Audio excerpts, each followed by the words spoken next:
जिनके घर में बेटी नहीं होती वो बड़े खुश होते हैं कि मेरे घर में बेटा ही बेटा है, बेटी नहीं है।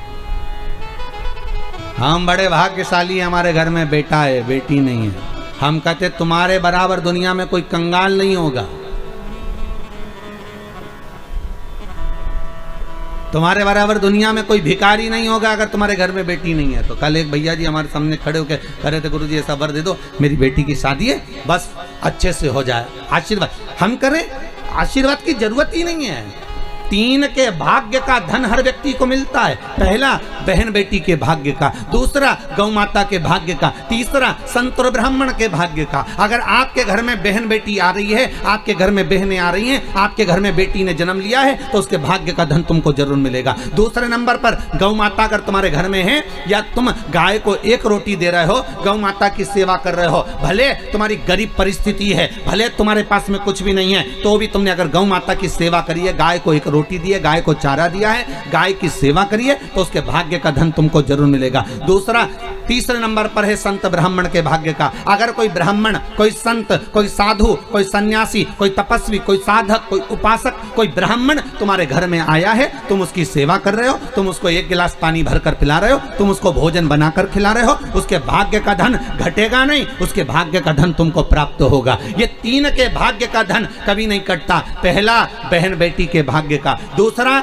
गौ माता के भाग्य का, तीसरा संत ब्राह्मण के भाग्य का। ये कभी नहीं घटता, ये बढ़ता है, ये घटने वालों में से नहीं है। अगर तुम्हारे घर में बहन बेटी आई है और तुमने उसको 1 साड़ी भी दी है, तो तुम्हारे घटने वाला नहीं है, वो बढ़कर ही तुम्हें मिलेगा।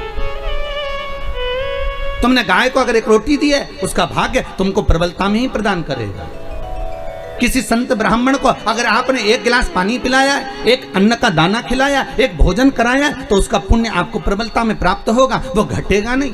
ये घटने वालों में से नहीं है कि घट जाएगा, ये प्रबलता में प्राप्त हो जाएगा।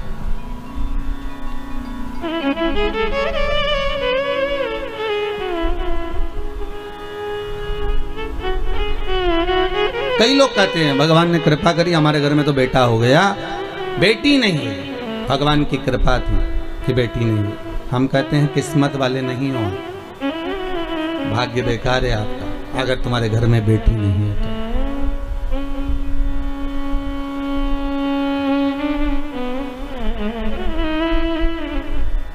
पूछा गया, किसी ने पूछा कि गुरुदेव, जिसके यहाँ पर बेटी नहीं होती, आप कहते हो उसका भाग्य अच्छा नहीं होता, ये बताओ भगवान फिर बेटी क्यों नहीं देता? फिर तो उसको बेटी देना चाहिए। हर एक व्यक्ति के घर में 1 बेटी तो देना ही चाहिए। अगर 2 लड़के दिए हैं, 3 लड़के दिए हैं, तो 1 कन्या तो देना चाहिए। हमने कहा गरुड़ पुराण में लिखा है कि बेटी भगवान जान करके नहीं देता है, क्योंकि 94 तरह के नरक में से एक नरक ऐसा है जो कन्यादान करने वाले ही छूट पाते हैं। जिसने कन्यादान नहीं करा होता उस व्यक्ति को उस नरक में पटका जाता है, और सबसे लंबा समय उसी नरक में पटका जाता है जो कन्यादान का होता है। तो भगवान भी सोच कर देता है कि इसको अगर नरक भेजना है, थोड़ा बहुत तो मतलब भले इसने पुण्य करा, भले सारे सत्कर्म करे, पर कन्यादान नहीं करा, तो भगवान कहता है इसके एक रास्ता नरक का खुला हुआ है, इसको नरक थोड़ा सा तो भोगना ही पड़ेगा, क्योंकि कन्यादान नहीं करा।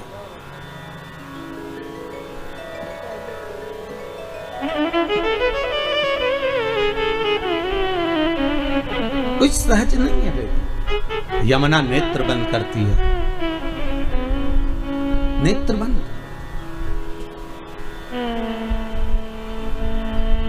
मां कह रही है, यमराज सूर्य नारायण की गोद में जाकर बैठे हैं, तुम नहीं बैठोगी जाके? यमुना कहती है, मां भैया बैठा है ना, मुझे जाने की जरूरत नहीं है, मैं नहीं जाऊंगा। मां संध्या देवी कह रही है, तुम्हारे पिता सूर्य नारायण से तुम्हारा भाई बहुत कुछ मांग रहा है, क्या तुम कुछ नहीं मांगोगी? यमुना कुछ तो मांग लो। यमुना कहती है,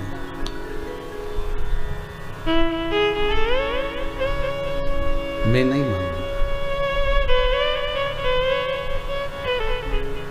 12 वर्ष की यमुना जी हो गई।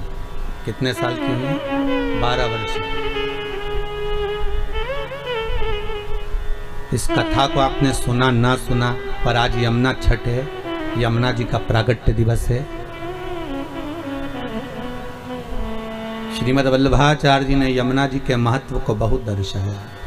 नमामि यमुना महम सकल सिद्धि हे तुम मुदा मुरारी पद पंकज स्फुरंत मन्वितकंठमा तटस्थ नवकानना प्रगट मोद पुष्पाम्बुना सुरसुरस पूजिते स्मृतम श्री विवृति।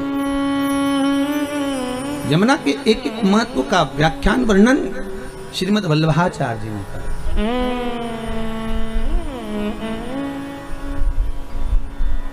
12 वर्ष की यमुना जी हो गई। बेटी छोटी में भी त्याग करती है। अगर भाई भोजन करने बैठा है तो माँ बेटे को अच्छा दे देती है, बेटी को थोड़ा कमजोर दे देती है। कपड़े दिलाने लेकर जाएगी तो बेटे को अच्छा दिला देगी, बेटी को थोड़ा कमजोर दिला देगी। पिता, बेटा छोटा है और बेटी अगर बड़ी है तो बेटे को 2 बिस्कुट के पैकेट ज्यादा दिलाएगा, टॉफी ज्यादा दिलाएगा, बड़ी बेटी को थोड़ा कम दिलाएगा। गम कितना खा रही है बेटी, यमुना गम कितना खा रही है।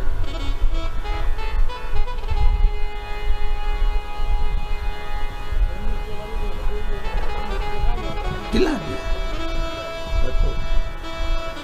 बड़ी हो गई, 12 वर्ष की हो गई। मां संध्या के घर में और 2 बच्चों का जन्म हो गया, और 2 जन्म, ताप्ती और शनि। एक लड़की और हो गई, क्या नाम था? ताप्ती और शनि। पूरी दुनिया में केवल एक ही नदी ऐसी है जिसके अंदर हड्डियां ले जाकर डाल दो तो 20 मिनट के अंदर गल जाती है, वो ताप्ती नदी है।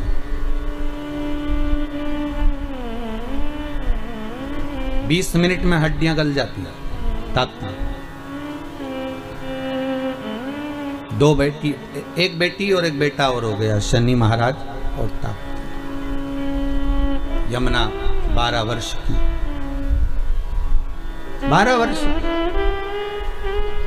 आज मौन थी। ताप्ती ने पूछ लिया, ताप्ती बोली, यमुना तू बहुत मौन रहती है, कुछ बोलती क्यों नहीं है? तेरे मन में क्या है? तो कुछ तो बोल।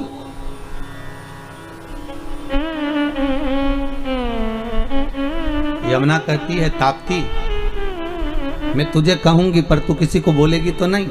ताप्ती कहती, नहीं नहीं मैं नहीं बोलूंगी, बता अच्छा क्या बात है, तू बोल क्या कहना चाहती है। और धन्य है यमुना, धन्य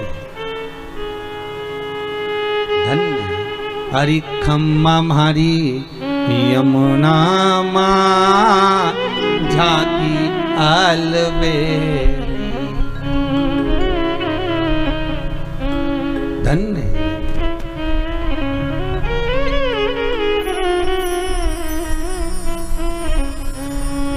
पाँव पे जनिया चुड़ला जिसो है,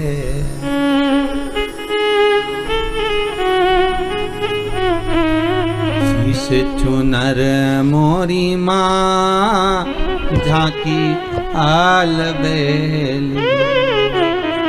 हरि खम्मम हरि यमुना माँ झांकी अलबेली। धन्य है यमुना, तू धन्य।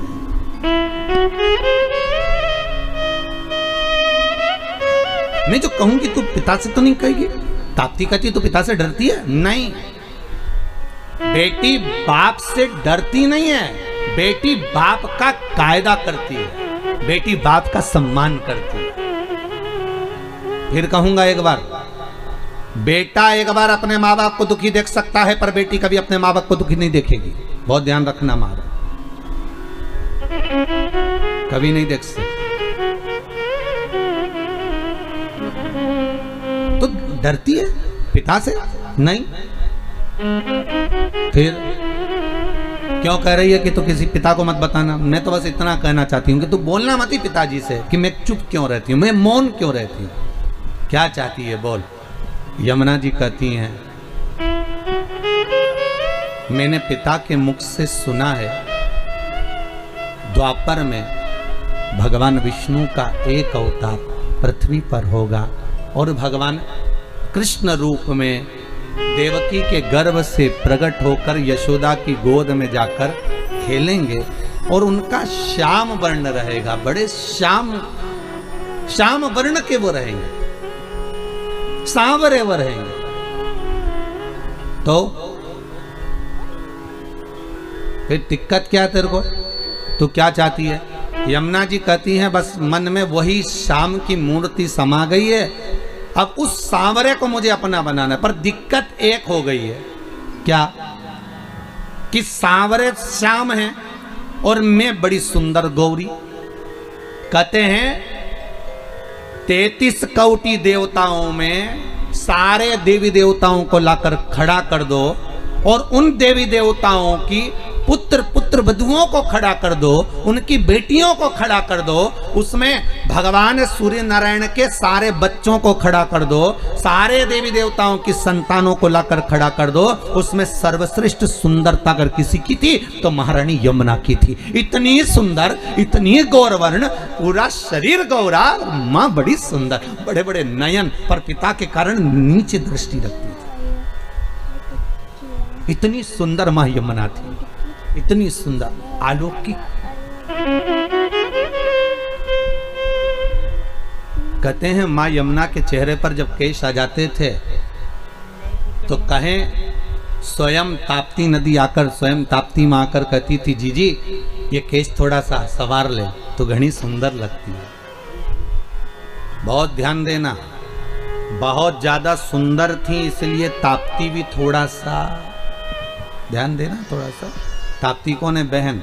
इसके बाद भी थोड़ा सा मन में ईर्ष्या का भाव आ जाता है, थोड़ा सा। अब देवरानी जेठानी में देख लो, अगर एक आध देवरानी सुंदर हो या जेठानी सुंदर हो या एक आध जेठानी बहुत काम करने वाली हो, एक आध देवरानी बहुत काम करने वाली हो, तो ही उसको लगे कि बताओ ये कहाँ इतना मन में आ जाए, इतनी सुंदर बहन है। सुंदरता का भाव, यमुना बड़ी सुंदर। दिल में बस एक ही बात अड़ गई कि वो सांवला है।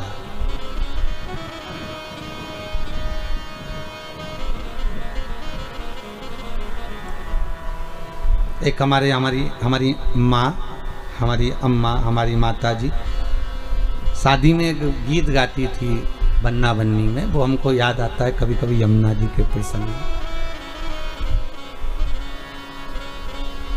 मैया मन में यही पछतावना, बन्ना बन्नी में हमारी माँ गाया करती तो हमको थोड़ा सा याद है कि मैया मन में बड़ा पछतावना, मैं गोरी रहीरी बरसावरा, बन्नी काहे करे पछतावना, तेरी मैया गोरी री पिता सांवरा। हमारी माँ गाया करती है। तो शायद यमुना जी का प्रसंग वही वर्णन कर रहा है कि मैं इतनी गोरी, मैं इतनी सुंदरवान, और मैं जिसको स्नेह करती हूँ, जिसको मैं अपना द्वापर में जाकर बनाना चाहती हूँ, वो सांवरा है। मेरे पिता कह रहे हैं कि वो श्याम वर्ण का है, वो सांवरा है।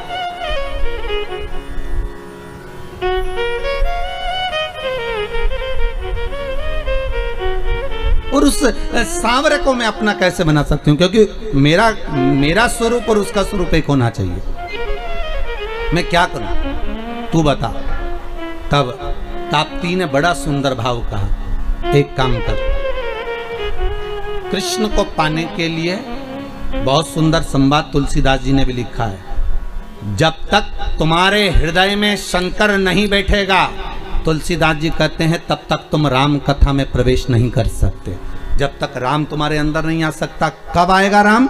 जब तुम शंकर की कथा में प्रवेश करोगे। राम कब मिलेंगे? जब तुम शिव कथा में प्रवेश करोगे। कृष्ण कथा कम मिलेगी जब तुम शंकर की कथा में प्रवेश करोगे। इसलिए राम कथा की शुरुआत तुलसीदास जी, वाल्मीकि बाबा शंकर की कथा से करते हैं, और श्रीमद् भागवत की शुरुआत वेद व्यास जी शिव कथा से करते हैं, शंकर की कथा से शुरुआत करते हैं। भागवत जी को भी उठाकर देखिए, शिव की कथा प्रथम में आएगी, फिर बाद में सारी कथा चालू होगी। राम कथा को उठाकर देखिए, शिव कथा प्रथम में आएगी, इसके बाद रामचरितमानस चालू होगी। विष्णु पुराण उठाकर देखिए, सबसे पहले शंकर का प्रसंग आएगा। अगर हमें जिस देवता की आराधना करना है, स्वयं देवी भागवत, नवरात्र में अगर आप देवी भागवत पढ़ रहे हो, नवरात्र में अगर देवी भागवत को सुन रहे हो, तो देवी भागवत का भी स्मरण करोगे तो सबसे पहले शंकर की कथा आएगी। सारी पुराणों में सबसे पहले शंकर को ला कर दिया गया। क्यों? क्योंकि शंकर की अगर कथा में तुम प्रवेश कर गए, शंकर का स्नेह तुमने पा लिया, शंकर का अनुमोदन अगर तुमने कर लिया, शिव स्मरण में अगर तुम डूब गए, तो तुम्हें जिस देवता का तुम भजन कर रहे हो उसको पाने में देरी नहीं लगेगी, वो मिल जाएगा। पर दुनिया इतनी विचित्र है कि सारे देवता को रिझाना पसंद करती है, शंकर के पास बाद में जाती है। और बाद में कब जाएगी? जब कोई बीमार पड़ गया, किसी का एक्सीडेंट हो गया, कोई बहुत ज्यादा बेकार हालत में पड़ गया, तब पंडित जी को फोन लगा के बोलेंगे महामृत्युंजय का पाठ कर दो। पंडित जी मन में सोचे, ये तो कभी शंकर जी के नहीं रिझाती थी, ये कभी तो शंकर का नाम नहीं लेती थी, ये शंकर का कभी भजन नहीं करती थी, सारे मंदिर गई पर शिव जी के मंदिर कभी नहीं गई, कभी एक लोटा पानी नहीं चढ़ाया, कभी शंकर का अनुमोदन नहीं करा, और उल्टा कहती थी कि हम शंकर का प्रसाद नहीं लेते, और उल्टा कहती हम शंकर के मंदिर नहीं जाते। बताओ, अब एक तरफ तो ये कह कि शंकर के मंदिर नहीं जाऊं, प्रसाद नहीं लो, और आज जब दुख की घड़ी आई तब शिव याद आ गया, तब शंकर याद आया, तो भी शंकर के मन में अभिमतता नहीं। शंकर कहते हैं भले बाद में आया तो मेरे करीब में। और भागवत कहती है पहले शंकर का अनुमोदन करिए, राम कथा कहती है पहले शंकर का अनुमोदन करो, शिव महापुराण की कथा कहती है शंकर का अनुमोदन करो। तो ताप्ती ने भी सूर्य नारायण भगवान से पूछ लिया, पिताजी आप जब सारी दुनिया में प्रकाश फैलाते हो, आपका शरीर जब इतना तपता होगा तो शीतलता कौन देता होगा? तब शंकर भगवान ने तुरंत कहा, जब कोई भक्त एक लोटा पानी लेकर शंकर पर चढ़ाता है और वो शंकर का चढ़ा हुआ जल गोल जलाधारी से निकल कर चरण से सबसे पहले नीचे की ओर जब आता है, मात्र एक बीते की दूरी पर वो पानी जब बहता हुआ आता है, सूर्य नारायण कहते हैं वो जल मुझे मिलता है और मेरे शरीर की तपन समाप्त हो जाती है। जरा देखिए, लिंग पुराण में उठाकर देखिए, स्कंद पुराण को उठाकर देखिए, और दोनों पुराणों का वर्णन स्पष्ट कर रहा है कि भगवान सूर्य नारायण, इसलिए शायद यही शास्त्र वर्णन करता है, इसीलिए शायद शिव महापुराण में स्पष्ट किया गया कि शंकर की पंचायत में सूर्य भी विराजमान है।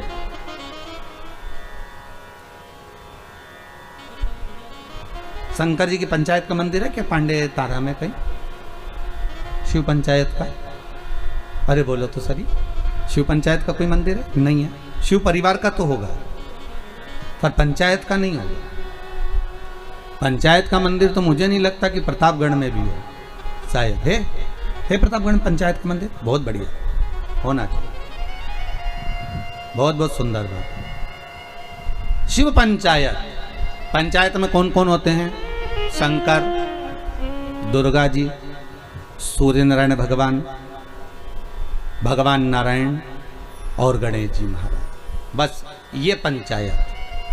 और परिवार में कौन कौन होते हैं? पार्वती, कार्तिकेय, गणेश, शिव, नंदी, ये परिवार। शिव पंचायत में केवल 5, और शायद इसीलिए शिव महापुराण की कथा में जो पंचायत का महत्व कहा गया, उस पंचायत में सूर्य की भागीदारी जो कही गई है कि एक बीता।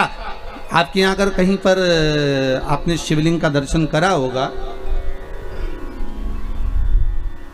ये शिवलिंग है, ये जलाधारी है, ये पानी निकलने का स्थान है। यहाँ से जहाँ से पानी नीचे गिर गया और गिरने के बाद जब एक बीते तक जाता है, उस एक बीते पर सूर्य नारायण भगवान का भाग चालू हो जाता है। एक बीते पर क्यों कहते हैं? जिसको चर्म रोग हो जाता है, जिसका शरीर सफेद पड़ गया, चमड़ी बेकार हो गई, काला पड़ गया, शरीर में कहीं चट्टे पड़ गए, कहीं शरीर में दाने पड़ गए, पूरा चेहरा बेकार हो गया, पूरा शरीर बेकार हो गया, तो क्यों कहते हैं कि एक बीता जब पानी बह जाए, उस बहे पानी को हाथ का लेपन कर कर शरीर पर लगा लिया जाता है, शरीर ठीक होने लगता है, सूर्य का भाग वहां से चालू हो जाता है।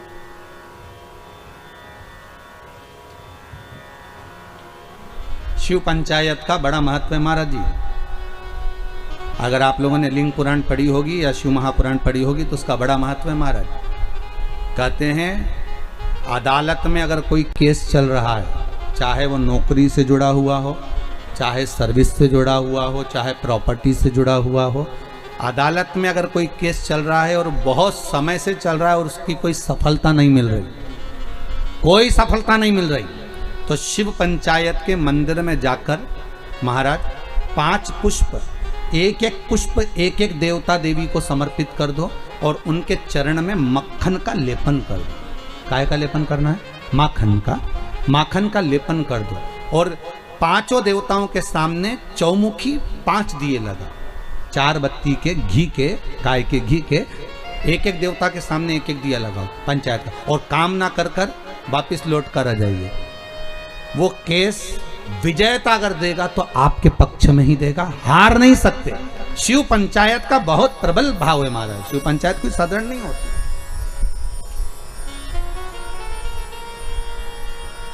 कोई लड़का लड़की का विवाह हुआ हो, तलाक हो गया हो, दूसरी बार शादी नहीं हो रही हो, बहुत परेशान हो गए और विवाह नहीं जम रहा हो, तो शिव पंचायत के मंदिर में बैठकर 5 देवताओं पर जल और उस जल में चंदन मिलाकर चढ़ाया जाता है महाराज।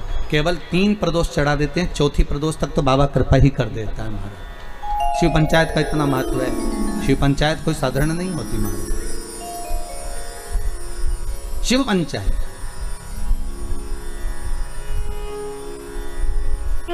जिसकी कमर का गुरिया खसक गया हो, या घुटने की हड्डी खसक गई हो, या हाथ पैर कहीं की भी कोई हड्डी खसक गई है महाराज, और डॉक्टर अपना काम कर रहे हैं, गुरिया नहीं जम रहा, और आपको केवल दवाई से ही अच्छे होना है, तो मूंग, हरी जो मूंग होती है वो शिव पंचायत के मंदिर में कम से कम 5 या 7 दिन तक चढ़ाएं। उसी मूंग को वापस उठा कर लाएं और उसको सुबह सुबह पानी में गलाकर खाना चालू कर दे। बाबा चाहेगा तो 15 दिन नहीं लगते, गुरिया अपनी जगह पर बैठ जाता। शिव पंचायत, शिव पंचायत का बड़ा नाम।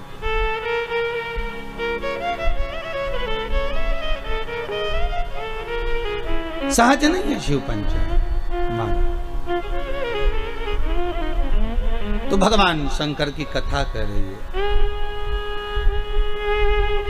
अगर कहा मान लो मैंने कह दिया, ताप्ती कहती है मैं पिताजी से पूछूं, तो पिता से कहा पिताजी आपके शरीर पर इतनी ताप पड़ती है, ए बाबुल, ए पिता। ताप्ती छोटी थी तो कह देती थी पिता से तुरंत जाकर। छोटी बेटी में और बड़ी बेटी में अंतर होता है, बड़ी बेटी मर्यादा में रहती है, बोलती कम है, और छोटी तो तड़ तड़ बोल बुला के बोझ जाए। उसको जो बोलना है ना छोटी को, वो तो बोल देगी, वो रुकती नहीं है। बहनों में यही भाव है, बहनों में जो बड़ी बहन होती है ना वो थोड़ी शांत रहती, शीतल रहती, और छोटी वो तो 2 मिनट, जी जी तू चुप रहे, मैं सब बोल दूंगी, बस बात इतनी। तू तो ये बता लड़का पसंद है कि नहीं है, जुमाने का देखा, तो वो कह दे नहीं इतना कोई बस, तो तू क्या करना है, तू शांति बैठ, बाकी सब मैं निपटा दूंगा। और छोटी गई, मम्मी हाँ तुम जीजी की शादी जहाँ कर रही हो ना, अच्छा नहीं लग रहा है, बताओ। वो बड़ी नहीं बोल पाई, इसने जाके बोल दिया और सबके सामने बोल दिया। ले तो दूल्हा भी मैं बैठा था, बापड़े ने सोचा चलो वापिस से चलो, क्या करे। जब यही बोल रही थी तब छोटी छोटी बोलती नहीं, बड़ी बोलेगी नहीं, और छोटी तुरंत हो बोला बोल चली बस जा। अच्छा शादी ब्याह में भी बहुत ध्यान रखना पड़ता। बड़ी बहन की शादी कैसे भी कर दो, पर छोटी की में अगर जरा सी कमी रह जाए ना तो बोले बिना नहीं रहती। हाँ इतना था तो भी तो अच्छे से नहीं करी, बस बताओ। छोटी छोटी होती है, हम तो कहते छोटी खोटी भी होती है। छोटे खोटे बहुत उद्यमी भी रहते, बोलने में भी एकदम फटाक, जो बोलना है बोल दिया।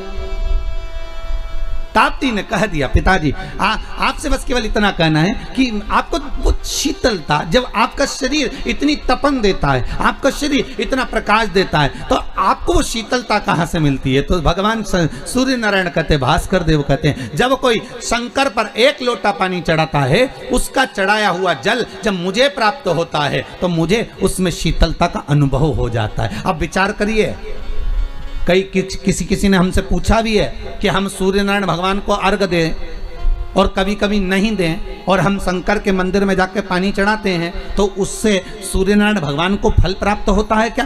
क्यों नहीं होता?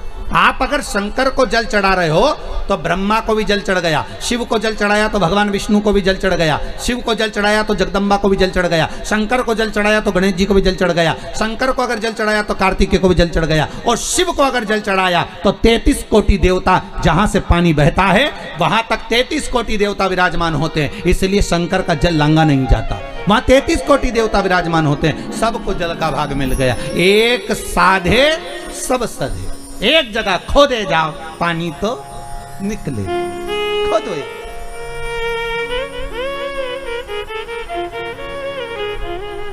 मिल गया।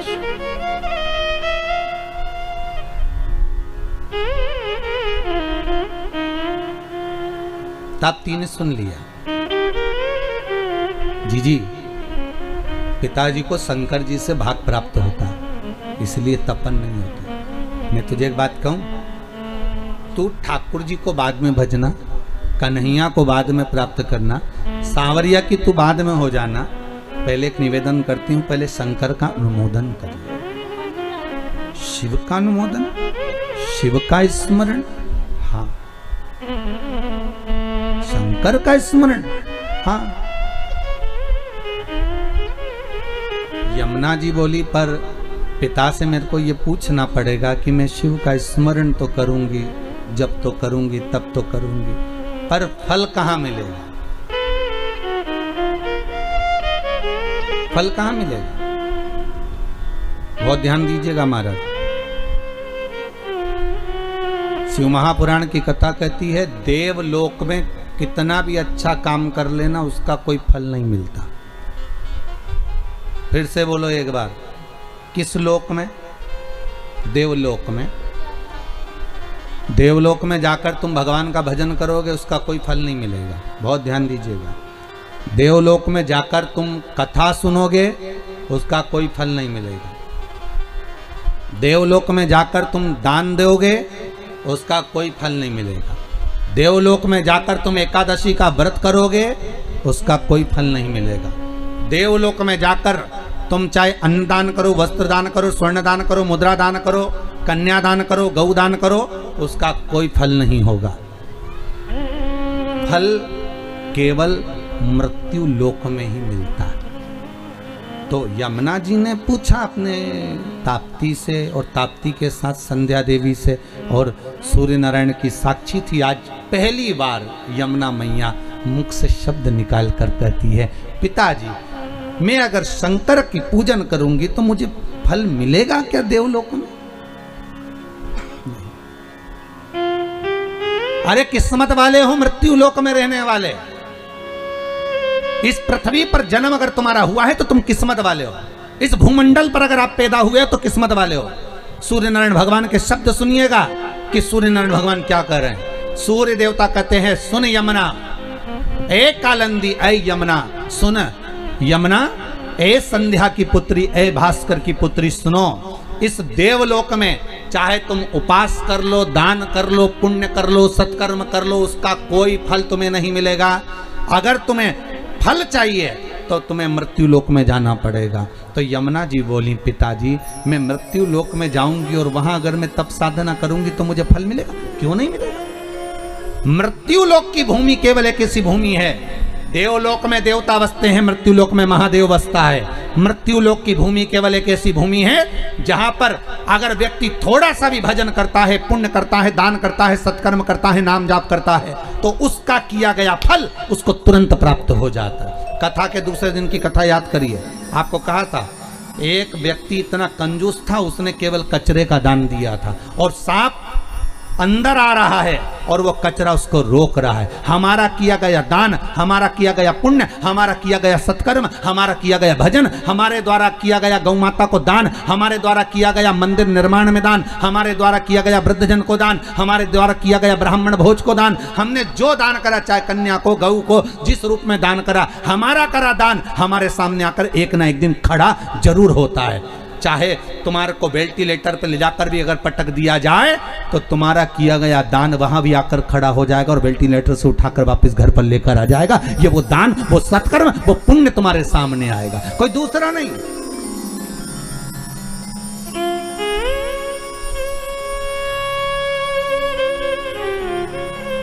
कोई पुण्य होगा।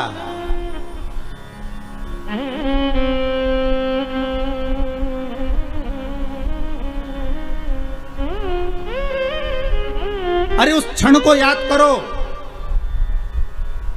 जो जिस चीज का दान करता है उसके सामने आ जाता है, जो जिस चीज का दान करता है। गरुड़ पुराण का एक एक संवाद याद करो कि हो सकता है हमारे द्वारा हम मकान बना रहे हो, कोई पेड़ काट दिया हो, कोई वृक्ष निकाल दिया हो, अपनी जगह बनाने के चक्कर में, अपना सुख देखने के चक्कर में ना जाने उस ऑक्सीजन को हमने रोक दिया हो।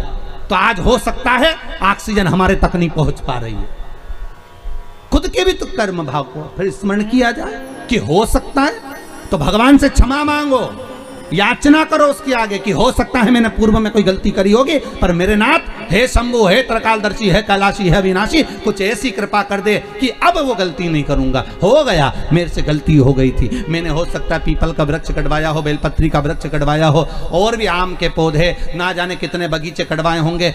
जब मैंने कॉलोनी काटी होगी, जब मैंने प्रॉपर्टी बनाई होगी, जब मैंने कुछ निर्माण करा होगा, ना जाने कितने ऑक्सीजन देने वाले इन वृक्षों को काटा होगा, तो उसका भाग हो सकता है मेरे कर्म में लिखा होगा, पर आज क्षमा मांगता हूं कि अब नहीं होगा। उस परमात्मा से भले पलंग पर पड़े हो पर क्षमा याचना कर लो, उससे मांगो क्षमा। वो पिता है और बाप हमेशा अपने बच्चे को माफ कर देता है, ये पक्का है। हो सकता है गलती हुई होगी तो मेरा शंभु, मेरा त्रिकालदर्शी, मेरा कैलाशी क्षमा भी कर दे।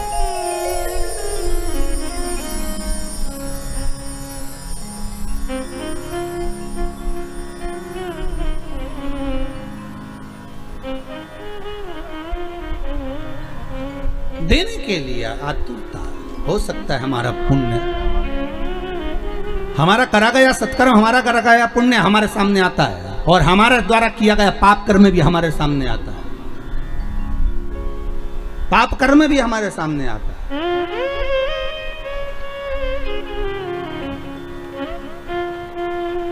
फिर निवेदन करूंगा, मत बुरे कर्म कर बंदे वरना पछताएगा, भगवान की आंखों से तू बच नहीं पाएगा, तू बच नहीं पाएगा।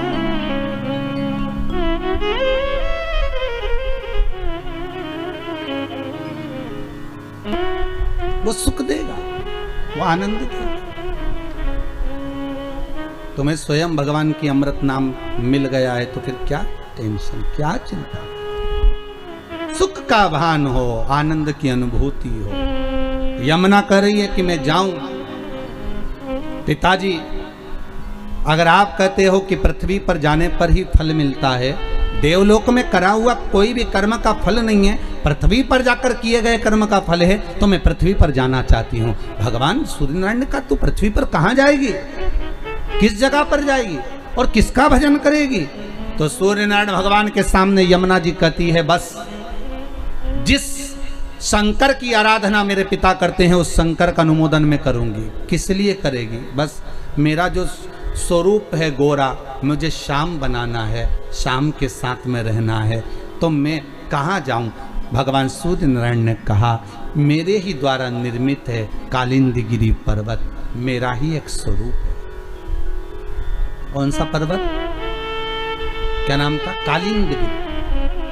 कालिंदगिरी पर्वत मेरा एक स्वरूप है। यमुना जाओ भूमंडल पर, तुम वहां जाकर तप साधना करो। कालिंदगिरी पर्वत पर यमुना जी चली गई, 12 वर्ष की थी, तप साधना में जो लगी, ऐसी तप साधना करी शंकर भगवान की, ऐसी तप साधना करी, ऐसी तप साधना करी, शंकर भगवान आ गए, कालिंदी मांग तुझे क्या चाहिए?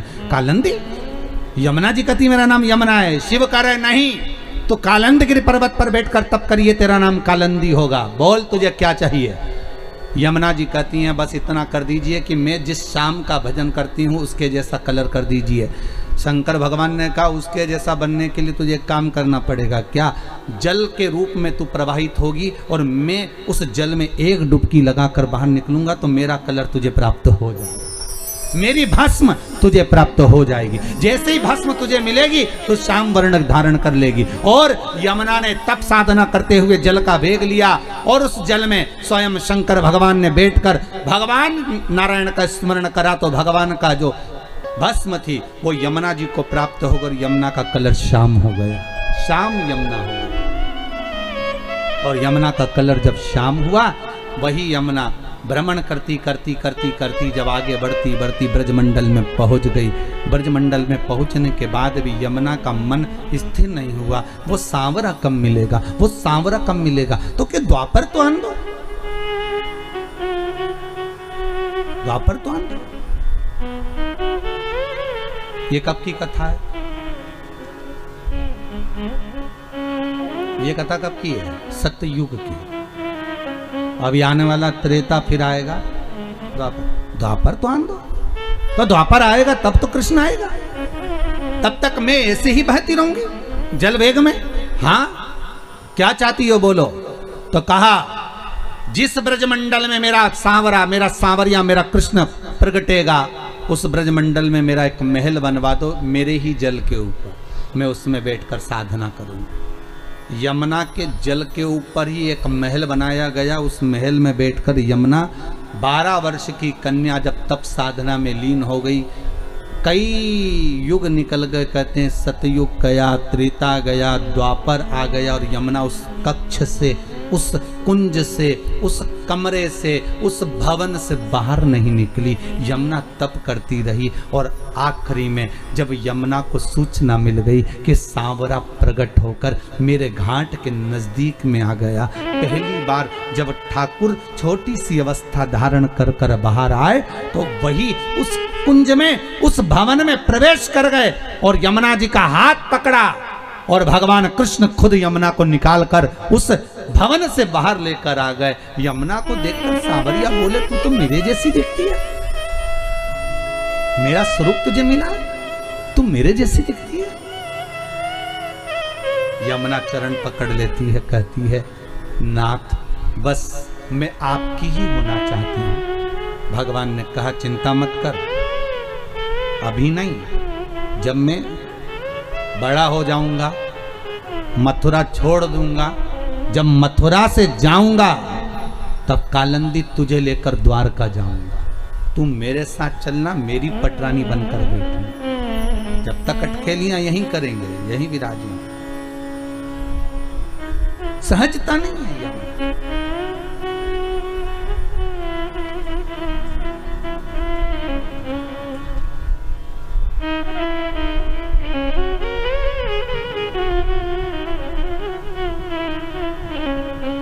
धन्य है माया, धन्य है वो सूर्यनारायण भगवान की डीकरी, धन्य है वो सूर्यनारायण भगवान की बेटी, धन्य।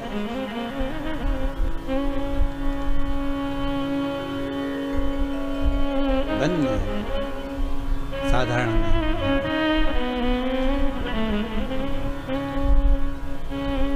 भगवान की अविरल भक्ति का स्वरूप है। आज भगवत स्मरण का जो सुख का भाग कहा गया वो साधारण नहीं हो सकता। शिव महापुराण की कथा कहती है भगवान शंकर का चरित्र वर्णन करता है। कल कथा जो चल रही थी उसमें अपन ने एक व्याख्यान सुना था मंथन का। उस मंथन में विष निकला तो शिव को मिला, अमृत निकला तो देवताओं को मिला, और देवता अमृत पाने के बाद भी उनकी अभिमतता इतनी बढ़ गई थी कि वो भगवान शंकर के सामने खड़े होकर कहते हैं कि आपने विष पिया तो कौन सा बड़ा काम किया। देखिएगा जरा, संबोधन देखिएगा। जब धन का मद आ जाता है, जैसे बाणासुर के पास आ गया था,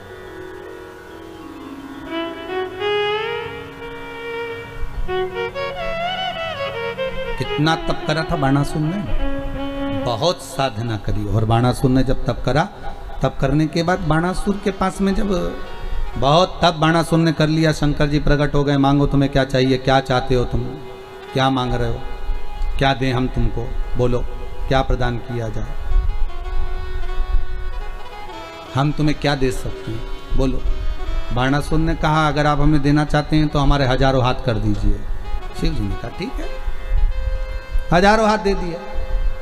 अब हजारों हाथ मिल गए तो बाणासुर जहां युद्ध करने जाते वहां विजय होकर आ जाते। अब बाणासुर को लगता कि बताओ मेरे इतने हाथ, अब तो कोई मेरे से युद्ध करना ही पसंद नहीं करता। अब हाथ खुजाते बाणासुर के, तो एक दिन शंकर जी के पास ही पहुंच गया। शंकर जी से बोला भोलेनाथ भोलेनाथ। शंकर जी बोले बोलो क्या बात है, अब फिर वापिस आ गए तुम, क्या मांगना चाहते हो? मांगना नहीं है, आपके साथ युद्ध करना है। शंकर जी ने पूछा मेरे साथ युद्ध काहे को? तो बाणासुर कहते हैं अब मेरे इतने हाथ देखकर कोई मुझसे युद्ध ही नहीं लड़ता, सब मेरे सामने हार जाते हैं। अब मेरे से कोई युद्ध लड़ने वाला चाहिए, तो युद्ध लड़ने वाला कोई दूसरा नहीं, तुम मेरे सामने युद्ध करने आओ। शंकर भगवान बैठे थे, पार्वती मैया की आंखों में अश्रु भर गए। माँ जगत जननी जगदम्बा रो पड़ी। शिवजी ने पूछा पार्वती तू क्यों रो रही है?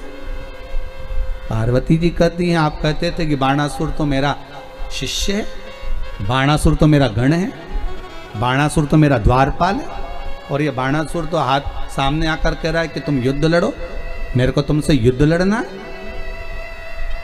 पार्वती चिंता मत कर, चिंता नहीं करना, अपने को टेंशन नहीं लेना हो, है कि चिंता करना। जरा जरा सी बात में तू रोने बैठ जाती है टेंशन लेकर। अब नारी का स्वभाव है, स्त्री है। आप में भी कई माताएं ऐसी होंगी, जरा सी बात टेंशन आ जाए तो रोने बैठ जाए बेचारी को, कहीं फिर टेंशन आ जाए, फिर अब नारी का स्वभाव है, उसको हो जाता है ऐसा भाव प्रकट हो जाए।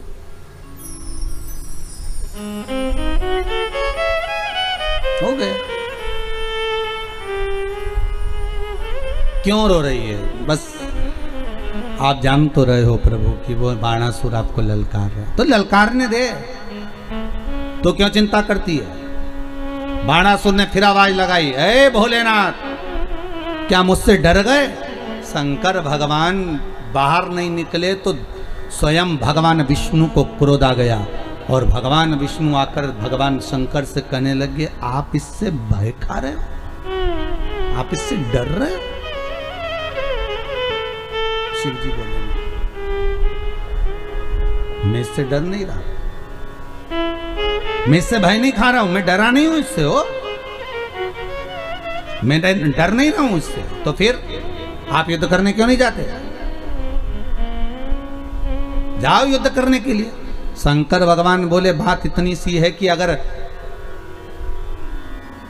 जिस बेटे को मैंने एक महल बनाकर दिया, उस बेटे के महल को बाप कैसे तोड़ सकता है?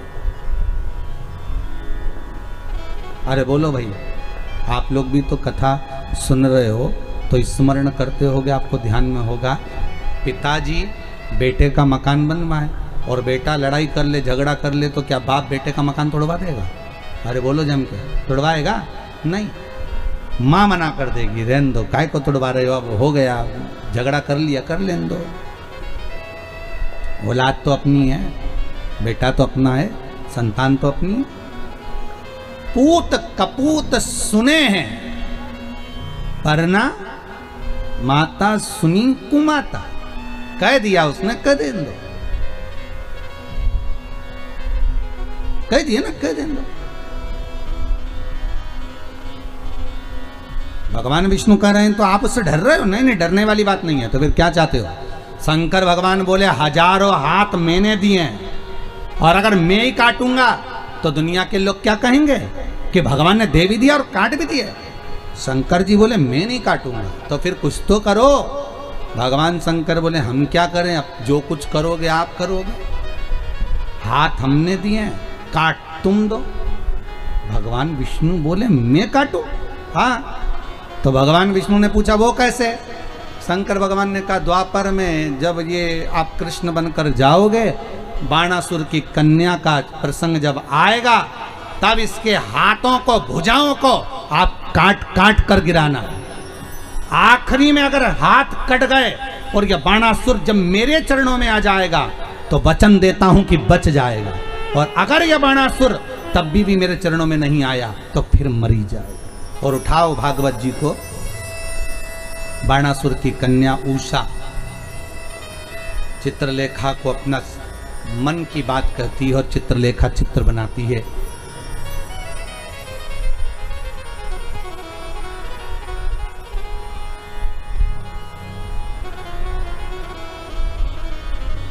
और वो अनिरुद्ध का जब चित्र निर्माण करती है और कहती है मुझे यही चाहिए।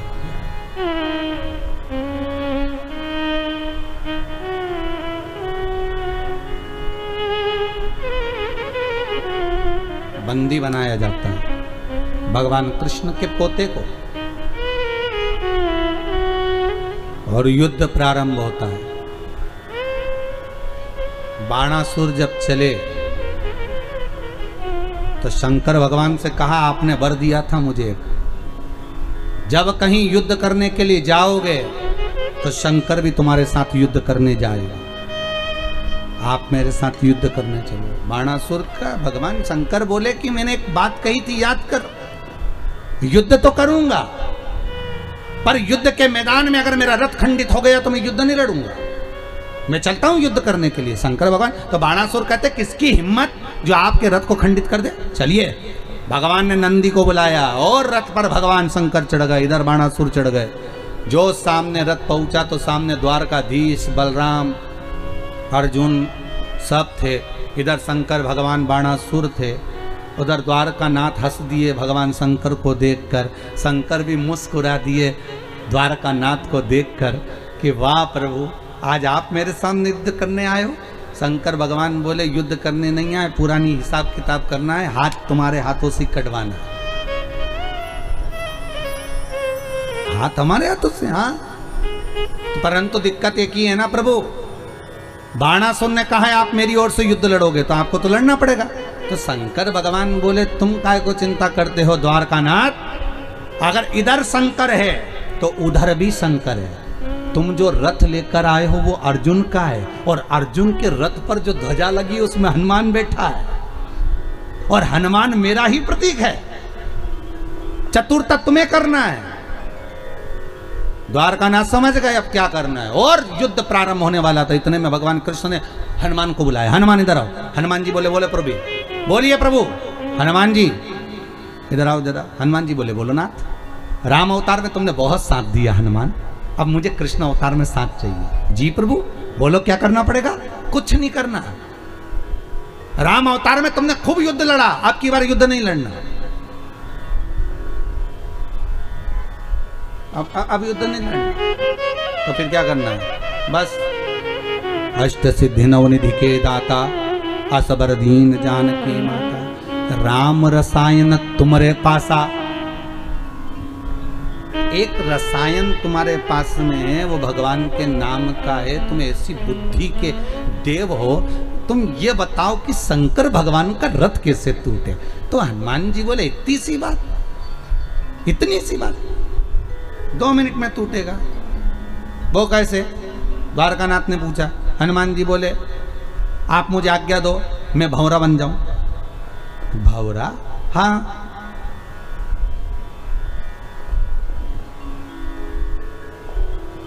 मैं भंवरा बन जाऊं, आप कह दो मैं बन जाऊंगा और भंवरा बनकर जाऊंगा। शंकर भगवान का जो पहिया है रथ का, उसमें जहां कीला लगा है उस कीले के अंदर घुस जाऊंगा, कीले की पिन को धीरे धीरे धीरे धीरे कर कर निकाल दूंगा और कीले की पिन जैसी निकलेगी और शंकर जी रथ दौड़ाएंगे, पहिया टूट जाएगा, रथ खंडित, शंकर जी युद्ध ही नहीं लड़ेंगे, खत्म काम। द्वारिका नाथ मुकुट को नीचे उतार कर बाल खुजाकर बोले राम जी ने तेरे को सही में अच्छे से ही रखा था, ये तेरे बराबर कोई विद्वान नहीं हो सकता, ये पक्का। गजब की विद्वत्ता है तेरी, गजब। कितने विद्वान थे हनुमान जी महाराज साहब, कितने विद्वान। राम जी पूछ रहे हैं रावण को मारते समय, हनुमान ये रावण को मैं बार बार बाण मार रहा हूं पर हनुमान ये रावण मरता क्यों नहीं है? तो हनुमान जी विभीषण से पूछे क्यों रे, तूने बताया था नाभि में अमृत है और अमृत को सुखा दो और मर जाएगा रावण। तो अमृत तो भगवान ने 3-4 बार सुखा दिया फिर भी तो नहीं मर रहा, ये मरेगा कब? विभीषण बोले भैया हमको तो इतना ही मालूम था कि इसकी नाभि में अमृत और नाभि का अमृत सूखेगा, कोई वरदान मांगा था तो यही मांगा था, नाभि का अमृत सूखेगा तब मरेगा। तो विभीषण तू सही बता, तू हमारे साथ में चाल तो नहीं चल रही, नहीं तो उस पार्टी का और इस पार्टी में भिल के और सब काम खत्म कर दिया। भाई व्यक्ति कब पार्टी चेंज कर दे इसका कोई भरोसा नहीं, और वो भी आज के ज़माने में तो कब पार्टी चेंज हो जाती मालूम ही नहीं पड़ता, कौन सी पार्टी का व्यक्ति कौन सी पार्टी में घुस गया। और चुनाव का माहौल चल रहा है, बिल्कुल ध्यान रखना रे बाबा, पार्टी चेंज होने में देरी नहीं लगती, आदमी इधर से उधर कब कूद गया। किसी ने पूछा पहले तो लोटे बनते थे तो उसमें पेंदी होती थी, आजकल तो बिना पेंदी के, तो क्या लोटे में पेंदी नहीं और लोगों में भी पेंदी नहीं है, कब लुढ़क जाए मालूम ही नहीं पड़ेगा। तो पार्टी कब चेंज कर दे। तो हनुमान ने विभीषण से पूछा तू सही बता ईमानदारी से कि तू हमारी ओर है कि वो रावण की ओर है। विभीषण हनुमान जी से बोले कि सौगंध खा के कहता हूं मैं तुम्हारी ओर हूं। हनुमान जी ने पीछे पलट के देखा कहीं रावण के रिश्तेदार तो नहीं है, नहीं तो इशारा कर रही हूं कि मैं तुम्हारी ओर हूं, और उंगली इधर कर दे थोड़ी सी कि मैं तुम्हारी ओर हूं। हनुमान थे बड़े बहुत विद्वान थे। जब हनुमान जी ने लंका में आग लगाई थी ना, तो आग लगाने पर मेघनाथ को गुस्सा आ गया और मेघनाथ ने इशारा करा मेघों को जल वृष्टि करो। हनुमान जी ने भी घूर के देख लिया, एक मत कर देना। तो ऊपर से मेघनाथ जब जल को बुला रहा, क्योंकि मेघों का नाथ था, उसको आज्ञा थी कि अब मेघों को कहीं पे भी ले जा सकता है, तो पानी बुलवा रहा था। हनुमान जी ने जो इशारा करा तो बादल ऊपर से बोले मेघ देवता प्रभु हम मेघनाथ की सुने कि तुम्हारी सुने। हनुमान जी बोले सुनो उसी की, पर पानी के टैंकर में पेट्रोल भर के लाओ। दुनिया के लोगों को लगेगा कि पीने का पानी, पर अंदर से पेट्रोल निकलना चाहिए। ऊपर से जब तुम पानी फेंको तो आग ऐसी लगना चाहिए कि लंका बचनी नहीं चाहिए। तो मेघ देवता भी बोले गजब के हो प्रभु, पानी के टैंकर में पेट्रोल भरवा के बुलवा रहे, गजब का। मेघनाथ पानी गिरवा रहा है, और जब पानी जहां जहां पानी गिरे वहां घोर फैले। तो मेघनाथ ने बादल देवते पूछा, मेघनाथ ने मेघ से पूछा कर क्या रहे हो। मेघनाथ जी बोल रहे पानी डाल। तुम पूछ रहे बोले ड्राइवर से भी टैंकर में क्या लाया। ड्राइवर से पूछा क्यों पानी है कि और कुछ पानी है। और हनुमान जी प्रसन्न राम राम रट रहे, खूब प्रसन्न। अशोक वाटिका में पहुंच गए सीता जी के पास में, बस माता के पास में बैठ के। तो सीता जी बोली यहाँ आग तो नहीं आएगी अशोक वाटिका में। हनुमान जी बोले टैंकर तो उधर गया है, तुम तो शांति से बैठो। ऊपर जो चला रहा है पानी वो सब जानता है, आपने कहीं नहीं करना। जहां राम नाम चल रहा होगा वहां आग लगने की कोई काम ही नहीं। जहां राम नाम चल रहा होगा वहां आग लगने का कोई काम नहीं। कल का प्रसंग मेरे को बता रहे थे अभयराज जी, गुरुदेव भोजन बनाने वाला हलवाई भोजन बना रहा था, उसको ध्यान नहीं रहा कि पीछे बड़ी कढ़ाई में तेल उबल रहा है। बड़ी कढ़ाई में तेल उबल रहा है, उसका ध्यान नहीं गया और एकदम पीछे हटा और कढ़ाई में चला गया। गुरुदेव शंकर की ना जाने क्या कृपा थी, शरीर में एक जगह भी चमड़ी नहीं गली, जैसा कि जैसे निकलते से ही बाहर खड़ा हो उकलता तेल। तो अभयराज जी बता रहे थे कि उनसे पूछा गया कि आपका ध्यान कहाँ था, तो वो कह रहे थे कि हमारा ध्यान बनाते बनाते शिव कथा में पहुंच गया था, शंकर ने बचा। जिस ओर आपका ध्यान गया है, जिस ओर आपका चित्त गया है, वृत्ति गई है, वो आपकी रक्षा स्वयं करेगा, दूसरा नहीं करेगा, वो स्वयं करेगा। हे हनुमान, विद्वान है हनुमान। हनुमान जी ने फिर विभीषण से पूछा क्यों रे ये बता कि ये रावण मरेगा कैसे। पता नहीं है। तब हनुमान जी ने ध्यान लगाया कि हुआ क्या था ऐसा। ब्रह्मा जी के पास गए, ब्रह्मा जी तुमने वर दिया था ना रावण को। हाँ, क्या वर दिया था कि नाभि में अमृत सूखेगा और रावण मरेगा, तो वो तो मर ही नहीं दिया। हनुमान जी ने कहा। तो ब्रह्मा जी बोले जब सारे भाइयों चले गए थे तो इसने एक बार और मांगा था, क्या कि जो बाण मेरी नाभि में लगेगा वो बाण भी मुझे चाहिए। अच्छा, तो वो बाण किसके पास है? कि रावण के पास। जब तक वो बाण नहीं मिलेगा और राम जी उस बाण को नहीं मारेंगे तब तक रावण मरने वाला नहीं है, भले कितनी बार भी अमृत सुखा दो। हनुमान जी ने सोचा वो बाण कहाँ से मिलेगा। विभीषण से पूछा तुझे मालूम? कि मेरे को तो कहीं नहीं मालूम दादा, वो बाण की नहीं मालूम। तो मैं क्या बताऊँ, मुझे तो नहीं मालूम। अच्छा, तो हनुमान जी पहुंच गए, एक पंडित का रूप रखकर सीधे लंका के अंदर सारे स्त्रियों को बुला लिया, इधर आओ इधर आओ। हाथ देख रहे हैं, तुम्हारा भाग्य ऐसा है, तुम्हारे यहाँ एक बंदा आया था, उसने आग लगाई थी, ऐसा कर रहा था, ऐसा करो। बिल्कुल महाराज, बिल्कुल सत्य कर रहे हो आप, बिल्कुल सत्य, एकदम सही बोले। और सब बताते बताते बताते बताते मंदोदरी को मालूम पड़ गया। मंदोदरी बाहर आ गई, मंदोदरी ने हाथ दिखाया, मेरा भाग्य बता दो। हनुमान जी बोले तेरे भाग्य में तू ही है कि ऐसी जो तेरे पति को बचा कर रखी है, नहीं तो अभी तक तो तेरा पति भी मर जाता। मंदोदरी बोली बिल्कुल सत्य बोला महाराज, मैं एक ऐसी हूं जो पति को बचाई, तेरे पास में कुछ ऐसा रखा है जिससे तेरा पति बचा है। मंदोदरी बोली महाराज बिल्कुल सत्य कहा, मेरे पति ने तप करा था, एक बाण लेकर आए थे, वही बाण मेरे पति की नाभि में जाएगा तब मरेगा, परंतु वो बाण तो मैं जिस कमरे में सोती हूँ उसके खंबे में मैंने चुनवा दिया। हनुमान जी टूट पड़े और अंदर जाकर खंबा गिरा दिया, गिराकर बाण को निकाला, राम जी को ले जाकर दे दिया, प्रभु निपटाओ, अभी के अभी निपटाओ, तुम निपटाओ, 1 मिनट की देरी मत करना। राम जी, और राम जी ने बाण साधा और रावण मर गया। हनुमान जी जैसे बाण ला कर दिए, विभीषण तो चक्कर में पड़ गया। विभीषण बोले ये बताओ राम जी, ये हनुमान है कि और कुछ है? राम जी बोले जानते नहीं हो, शंकर का ये अवतार है, जो कोई नहीं जानता वो आंख बंद करके शंकर सब जानता। ये सबसे बड़ा ज्योतिष है, त्रिलोकी का नाथ। कितने लोग? त्रिलोकी का नाथ, त्रिकालदर्शी, कैलाशी, अविनाशी, शंभु, सबसे ऊपर बैठता है, सबसे ऊपर, सब देखते हैं। हनुमान जी से कहा जाओ भंवरे का रूप रखकर जाओ, हनुमान जी भंवरे का रूप रखकर गए और वो कीले वाली जगह पर हनुमान जी भंवरा बनकर गए और कीले को निकाल दिया। और इतने में बाणासुर बोला आक्रमण, जैसे ही आक्रमण का तो पहिया टूट गया। शंकर जी बोले हर हर महादेव, अब हम तो युद्ध लड़ेंगे नहीं, हम चले हमारे घर।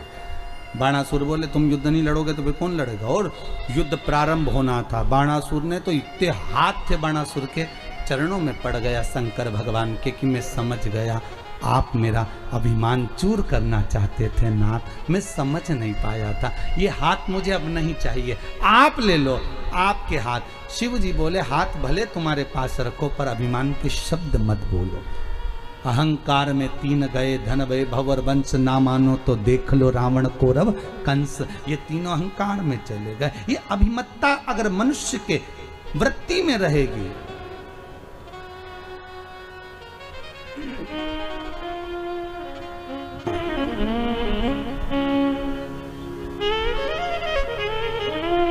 भगवान शिव का एक अवतार है यक्ष अवतार।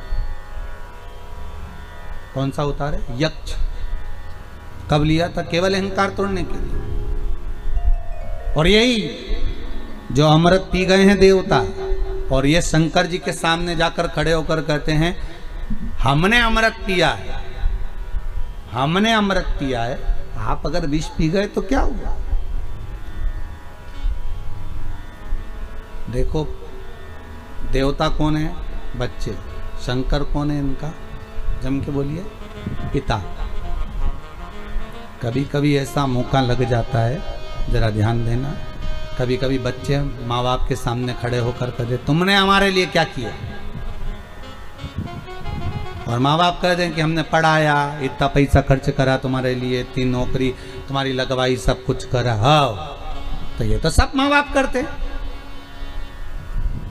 ये तो हर बाप करता, हर माता करती, हर पिता करता। तुमने हमारे लिए क्या करा? ये तो हर माँ बाप करते हैं, बच्चों को पढ़ाते लिखाते आगे बढ़ाते और साथ में उनके लिए पढ़ाई लिखाई में खर्च भी करते हैं खर्चा इतना। तो तुमने कौन सा अलग से कर दिया? यही बात यहाँ आ गई। देवताओं ने अमृत पीने के बाद भगवान शिव से कहा तुमने विष पिया तो क्या किया? अब अगर बच्चे इस तरह से बोलेंगे तो माँ बाप क्या बोलेंगे बताओ? माँ बाप यही बोलेंगे ना बेटा तुम्हारी भी औलाद है, बोलो सही है कि गलत है? अब बच्चे क्या हुआ, अगर बच्चे कहेंगे कि एक माता पिता तुमने हमारे लिए करा क्या, तुमने पढ़ाया लिखाया, तो ये सब करते हैं, तो माता पिता यही कहेंगे ना कि हमने कर दिया जो करना था। अब तुम्हारी भी औलाद है, वो बताएगी तुमको कि तुम क्या करते हो उनके लिए। जैसा करोगे, जम के बोलिए, वैसा भरो। एक गीत था, पहले लोग गाया करते थे, जो पूजेगा वही पाएगा, तेरा किया आगे आएगा। तूने जो पुण्य करा वो तेरे सामने है, तूने जो दान किया वो तेरे सामने है, जो तूने सत्कर्म किया वो तेरे सामने है। फिर निवेदन करूंगा, आज पूरे भारत की भूमि, क्या पूरा विश्व में कोरोना महामारी जैसी जंग चल रही है। निवेदन है, इस कोरोना से डटकर लड़ना है, पर उस परमात्मा को नहीं भूलना, अपना सत्कर्म करना मत छोड़ना। और अगर हमने दान नहीं किया, पुण्य नहीं करा, सत्कर्म नहीं करा, भजन नहीं किया, तो उस परमात्मा को धन्यवाद देना मत भूलना कि तेरा दिया गया ये शरीर है, हम तेरे बच्चे हैं। बच्चे गलत हो सकते, माँ बाप नहीं, परमात्मा गलत नहीं हो सकता। रोज प्रतिदिन जब पूजन करने बैठो तो भगवान से रोज क्षमा मांगो, विनती करो, भगवान कृपा करो, इस कोरोना महामारी को समाप्त कर दीजिए। बस निवेदन स्वीकार कर लीजिए। पूरा जगत त्राही त्राही कर रहा है, हो गया महामारी, 1-1.25 साल हो गए यही सब देखते देखते देखते देखते। बड़ी मुश्किल से लाइन पर गाड़ी आई थी, फिर गड़बड़ होती जा रही है। हे शंभु संभाल लो भोलेनाथ, बाबा से रोज विनती करो। श्री शिवाय नमस्तुभ्यम, फिर से बोलो एक बार, श्री शिवाय नमस्तुभ्यम मंत्र का स्मरण करते रहो। उस मंत्र का क्या फल है, देखो ये लिखकर पर्चा किसी ने भेजा।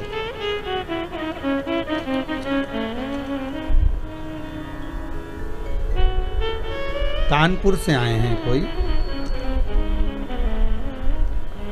अब इन्होंने पीले कलर का पर्चा है इनका, कहाँ बैठे हैं जिनने लिखा है, कानपुर से हैं कोई। गुरुदेव, भगवान ने इतनी कृपा करी है, कोई कानपुर से हैं ये, इतनी कृपा करी है कि जो जो समस्या थी, परेशानी थी, बाबा ने सब हल कर दिए। ऐसी शंभू की कृपा हुई है। रविकांत जी पांडे हैं कोई, और पुनीता पांडे महाराज, ये अब हम पशुपति व्रत भी कर रहे हैं बाबा की कृपा से, और बाबा ने इतनी कृपा करी है महाराज जी कि हम वर्णन ही नहीं कर सकते। इस पत्र में उन्होंने लिखा है, केवल मंत्र का स्मरण कर लेना, केवल आपका विश्वास, आपकी दृढ़ता, आपका भरोसा और शंकर के प्रति प्रेम, स्नेह, वो जीवन का अपने आप सुख प्रदान कर देते।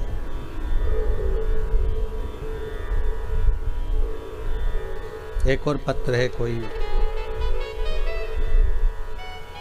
प्रतिभा जी त्रिपाठी हैं, अमेठी प्रतापगढ़ से आई हैं, आप ही आए।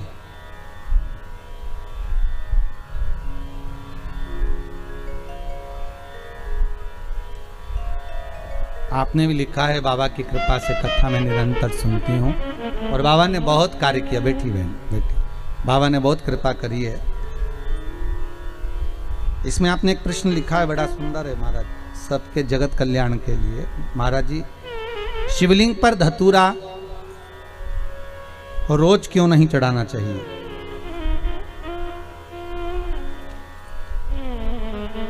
अच्छा प्रश्न है।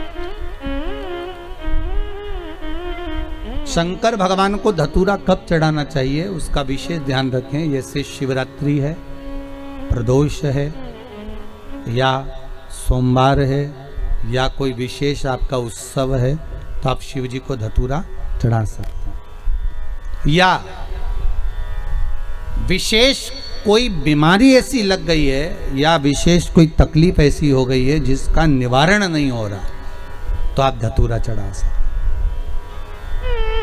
धतूरा चढ़ाने का भी एक क्रम है। हल्दी में भिगोकर धतूरा चढ़ाया जाता है लक्ष्मी के लिए। चंदन में भिगोकर धतूरा चढ़ाया जाता है आयु की वृद्धि के लिए।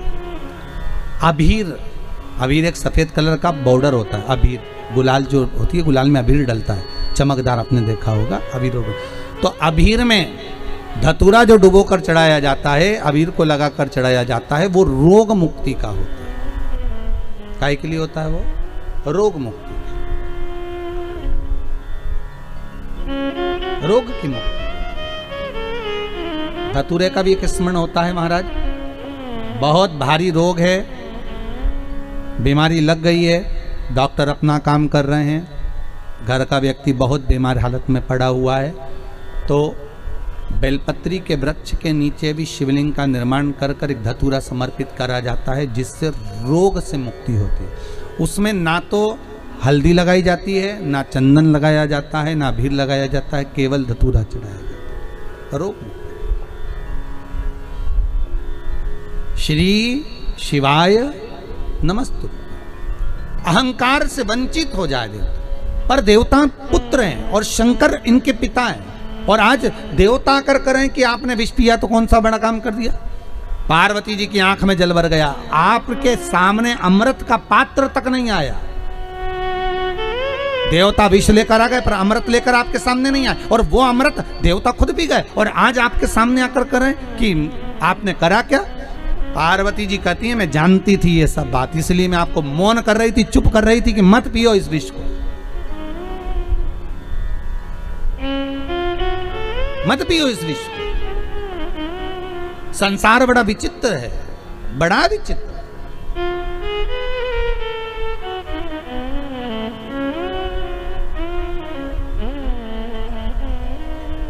पार्वती जी शिव जी से कहीं तो शंकर भगवान पार्वती को बिठाए नंदी पर। काय पर बिठाए? नंदी पर। और नंदी पर बिठाकर उन्होंने कहा आज संसार के लोगों के बीच में चलते हैं, चल मैं बताता हूँ दुनिया कैसी है। शंकर भगवान ने नंदी पर बिठाया और नंदी पर बैठकर शंकर और पार्वती दोनों जाने लगे। गांव के लोगों की आवाज़ निकली, पीछे से लोग कहने लगे देखो बेचारा वृषभ नंदी, अरे बेचारे नंदी पर दो दो व्यक्ति बताओ बेट पर चढ़कर जा रहे हैं, इनमें इतनी अक्ल नहीं है। कम से कम एक पैदल चल लेता, एक का वजन तो बेचारा वृषभ झेल लेता, वो नंदी झेल लेता। शंकर जी बोले पार्वती नीचे उतर जाओ। दोनों नीचे उतर गए, नंदी को पकड़ कर जाने लगे। फिर आगे गए तो दूसरे गांव के लोग बोले कितने मूर्ख हैं, साथ में जब नंदी है तो बैठ के जाने में क्या दिक्कत है इनको, पैदल चलने से क्या फायदा। नहीं होता तो बात दूसरा था, साधन नहीं है, पर साधन है तो बैठ कर जाओ, बैठ के चलिए। शिव जी बोले पार्वती अब एक काम करो, अब तुम अकेली बैठ जाओ, मैं तुम्हें लेकर चलता। दूसरे गांव में पहुंचे तो दूसरे गांव के लोग बोले बताओ कैसा लुगाई का गुलाम है, पत्नी को बिठा कर ले जा रहा, खुद पैदल चल रहा, गजब। शंकर जी बोले पार्वती तुम नीचे उतर, अब हम बैठेंगे, तुम पैदल चलो। फिर आगे के गांव में गए तो लोग कहने लगे बताओ कैसा पति है, बेचारी दया तक नहीं आ रही, बेचारी स्त्री इतनी सुंदर, उसको बेल खिंचवा रहा, खुद बैठ कर जा रहा, ऐसा हो रहा, पर देखो वो बेचारी ऐसी हो रही, पैदल चले जा रहे। शंकर जी वापस नीचे उतर गए। पार्वती से कहा कैलाश चलें कि और सुनना बाकी रह गया, कैलाश चलें कि और सुनना बाकी रह गया। पार्वती जी बोली कैलाश चलिए। शंकर भगवान पार्वती को कैलाश ले गए। शिव जी बोले ये संसार सागर है पार्वती, अच्छा करोगे तो लोग टांग खींचेंगे, बुरा करोगे तो लोग टांग खींचेंगे, भजन करोगे तो लोग कह देंगे ये तो पागल हो गई, और नहीं करोगे तो लोग कह देंगे बताओ कहीं छाती पे बांध के ले जाएगी, जोड़ कर जाएगी। ये दुनिया के लोग हैं पार्वती, कहे बिना नहीं रह सकते, इसलिए क्या किसको रोइए, चादर तान के सोइए। आग लगे बस्ती में अपन रहो मस्ती में, क्यों किसके लिए रोना। किसके लिए रोना? हे पार्वती, संसार मैंने बनाया है, शंकर कहते हैं, बनाने वाला मैं हूं। डमरू बजता है, बंद हो जाता है, ये संसार भी उसी तरह है। जब व्यक्ति मरता है 10 दिन तक रोते हैं, 12वें दिन आंसू पुछ जाते हैं, 1 महीना 2 महीना तक याद करते हैं व्यक्ति को नहीं, उस व्यक्ति ने जो काम किया था उसको। वो होते तो केले ले आते, वो होते तो सेव फल ले आते, वो होते तो तुरंत सारा काम कर देते। बच्चों का मुंह देखना पड़ता है। पार्वती, संसार सागर में केवल काम का ठोका है। काम के लिए दुनिया याद करती है, धन के लिए दुनिया याद करती है, बाकी का दुनिया का संबंध जैसे ही कोई मरता है मैं हृदय से उसको विच्छेद कर देता हूं। शिव कहते हैं मैं 12 दिन नहीं लगने देता, 10 दिन में भुलवा देता हूं। बस आंख के आंसू पुछ जाते हैं। फिर याद आते हैं कब? जब बेटे को काम बोला वो नहीं कर कर आया, तब याद आएगा कि वो होते तो काम करते, माँ होती तो काम करती, ये होता तो काम होता। ये व्यक्ति को याद आता है। पार्वती, संसार मैंने बनाया है, एक एक व्यक्ति के गुण तत्व, उसके भीतर क्या क्या विराजमान करा है मैं जानता हूं।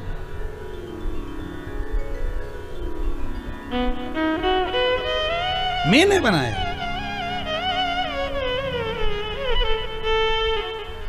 अरे तेरा दिन याद करे, क्यों रे मन सुमिरन क्यों नहीं करे।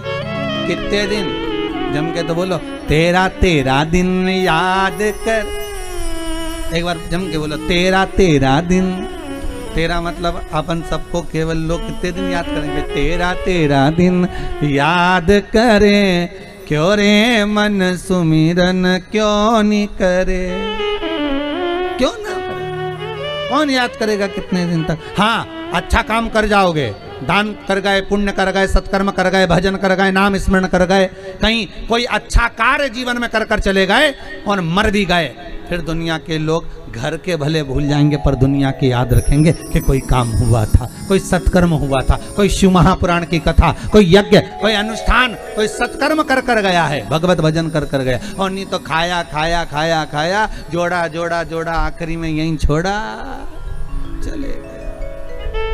इतना बड़ा फोटो टंग गया, बस प्लास्टिक के फूल की माला और कंडा जला के घी और शक्कर, बस इससे ज्यादा कुछ नहीं दिया। पहले रसगुल्ला खाते थे, अब घी और शक्कर छूट रही है, कुछ नहीं बचा। और फिर भी अहंकार, फिर भी अहम। देवता करें कि तुमने करा क्या स्पीकर? शंकर भगवान बोल रहे, पार्वती घबरा मती, अभी मैं जवाब देता हूं। और भगवान शंकर यक्ष बन गए, और यक्ष बनकर भगवान शंकर ने जैसे माता सीता ने 1 तिनका उठाया था, मां जानकी ने केवल 1 तिनका उठाया था। वो तिनके का बल क्या होता है ये जानकी जानती थी।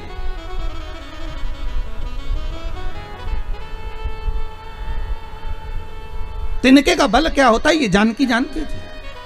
क्यों? क्योंकि जानकी को विवेक देने वाली एक थी साथ में। कौन? वो विभीषण की बेटी त्रिजटा।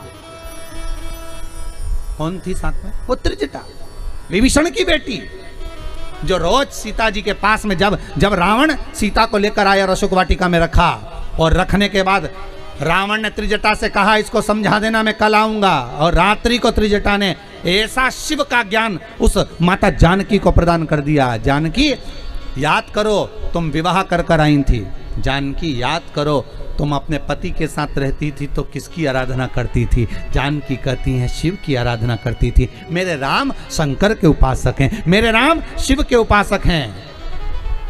सूर्य कुल में उनका जन्म हुआ है, पर सूर्य वंश में जन्म होने के बाद भी वो शंकर की आराधना करते हैं।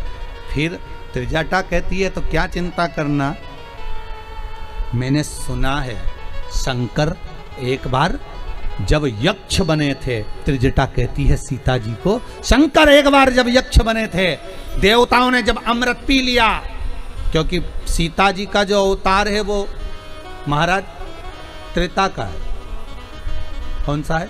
त्रेता का। ये कथाएं जो चल रही हैं वो सतयुग की चल रही है। त्रिजटा विभीषण के मुख से सुनी थी। विभीषण के मुख से त्रिजटा ने सुना था कि शंकर ने क्या यक्ष बनकर, क्योंकि शंकर के जो 19 अवतार हैं उसमें एक अवतार यक्ष का है, एक कपाली, पिपलाद आदि जो अवतारों का वर्णन किया गया है, भिक्षुवर है, ये अवतार शिव के हैं। रुद्र ये शिव के हैं, उसमें 28 अवतार में से एक अवतार है शंकर का यक्ष। और त्रिजटा रात्रि को बता रही है शंकर भगवान का चरित्र कि मेरे पिता विभीषण कहते थे,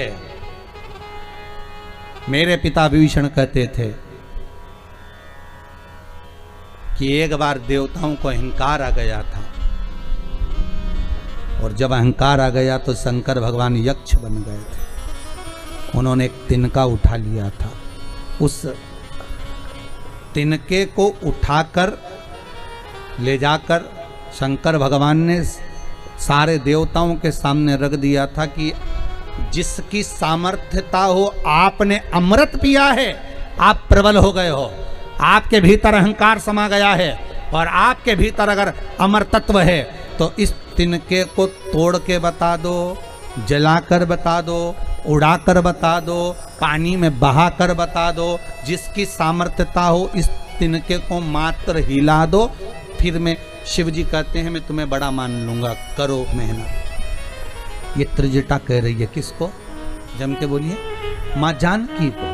तो सीता जी ने पूछा, एक तिनके में इतना बल होता है त्रिजटा? विभीषण की पुत्री त्रिजटा, एक तिनके में इतना बल होता है कि किसी से हिलता नहीं है?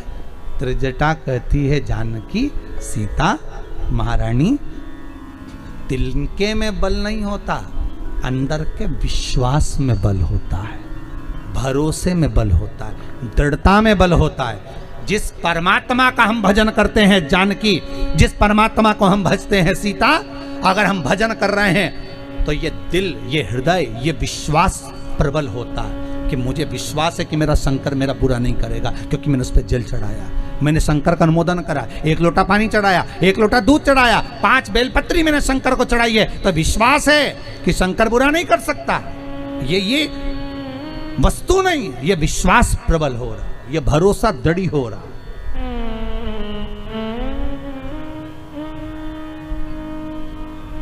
आज कोरोना महामारी में यह विश्वास आपको चाहिए कि आपने शंकर को अगर दिया बत्ती लगाया है, शंकर के मंदिर गए हो, शिवरात्रि पर आपने पानी चढ़ाया है, शंकर की उपासना तुम्हारे घर की पत्नियां कर रही हैं, बहुएं कर रही हैं, बेटियां कर रही हैं, घर का बच्चा 1 लोटा पानी शंकर को चढ़ा रहा है, तो तुम्हारा बाल बांका नहीं हो सकता। तुम विश्वास रखो शंकर पर, भले ऑक्सीजन लग रही हो, भले वेंटिलेटर पर पड़े हो, पर विश्वास रखना कि शंकर की आराधना करिए तो वापिस लौट कर आओगे, वापिस अपने घर आओगे, और शिव करुणा सागर करुणा करेगा। बस वो विश्वास सीता जी के हृदय में त्रिजटा जगा रही है।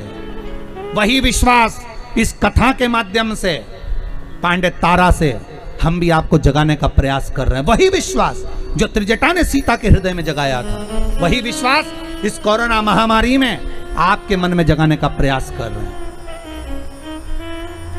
कल कथा विराम हो जाएगी। कई लोग पूछ भी रहे हैं, महाराज जी अब अगली कथा जल्दी देना जिससे हमारा मन लगा रहेगा ये कोरोना महामारी में। भगवान से प्रार्थना करेंगे, प्रयास करेंगे। धन हमारे पास भी इतना नहीं है, क्योंकि गौ माता भी है, वृद्धाश्रम भी है, मंदिर का भी निर्माण है।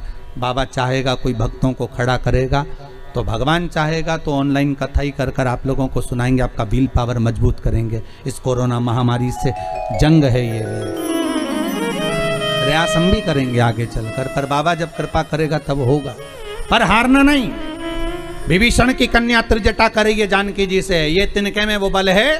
शंकर भगवान ने तिनका रख दिया, त्रिजटा कर रही है। और सारे 33 कोटि देवता, स्वयं भगवान विष्णु, ब्रह्मा, इंद्र, वायुदेव, जलदेव, वरुण देव, गरुण देव, सारे सामने खड़े थे। देवियां सामने खड़ी थी और कह दिया तोड़ दो तिनका, उठाओ इस तिनके को, तोड़ो, जलाओ, पानी में गलाओ, उड़ा दो, इस तिनके को जो करना कर दो। भगवान यक्ष बनकर जन्मे। भगवान शंकर ने लिया यक्ष का अवतार, उठाइए इस तिनके में। तो त्रिजटा से जानकी जी ने कहा, तिनका इतना प्रबल था क्या? तिनके में इतनी प्रबलता थी? त्रिजटा कहती है, नहीं जानकी, नहीं सीते। इस तिनके में प्रबलता नहीं थी, अपने अंदर विल पावर मजबूत करना है, इस दिल को पक्का करना है, विश्वास दृढ़ करना है, प्रबल करना है विश्वास।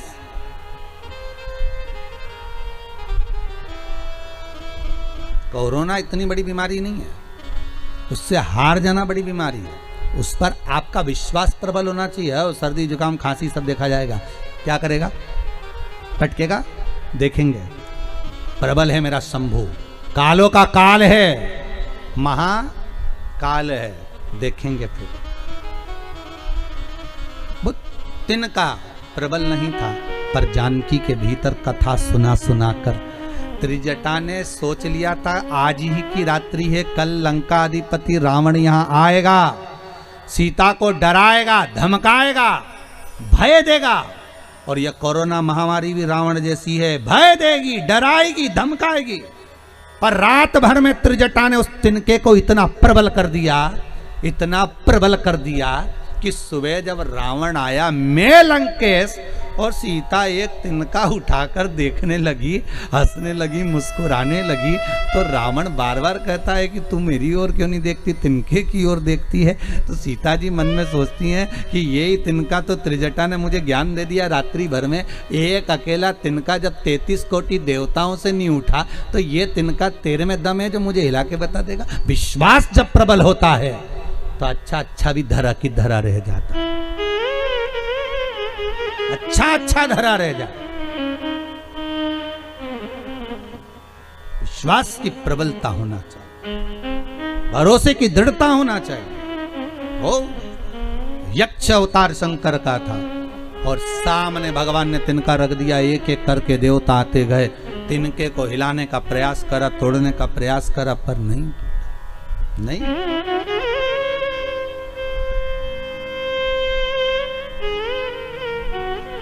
सारे देवता हाथ जोड़कर नमन करने के लिए खड़े हो गए, स्तुति करने लगे, स्तुति करने।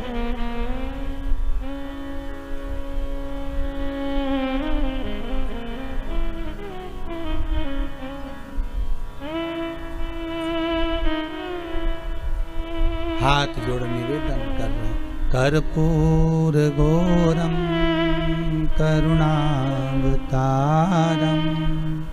संसार सारम भुजगेन्द्रम। हे गौरी शंकर शरण में तुम्हारी, है गौरी शंकर शरण में अपनी शरण में रमाए रखना, है गौरी शंकर शरण में तुम्हारी, कर्पूर गौरम करुणावतारम। ये शिव महापुराण औषधि का भी कार्य करता है।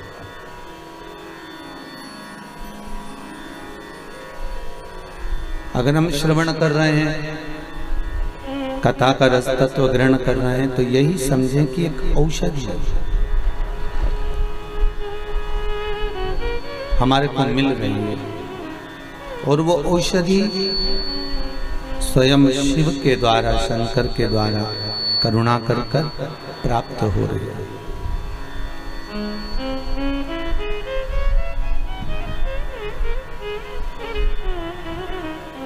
भगवत चरणारविंद का रसास्वादन बघेल परिवार के द्वारा तो हमको मिल ही रहा है इस पांडितारा से।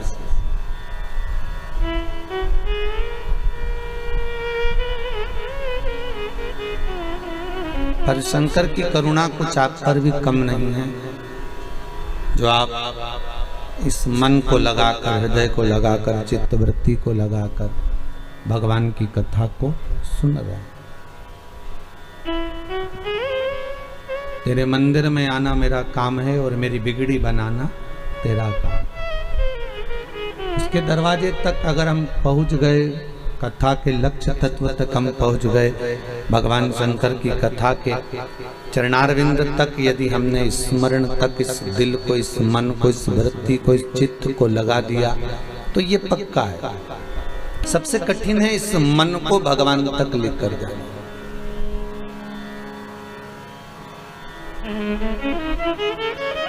ये कोरोना महामारी में लोगों जो मैसेज कर रहे हैं उनसे निवेदन है, लोगों को थोड़ा सा हंसाने का प्रयास करिए।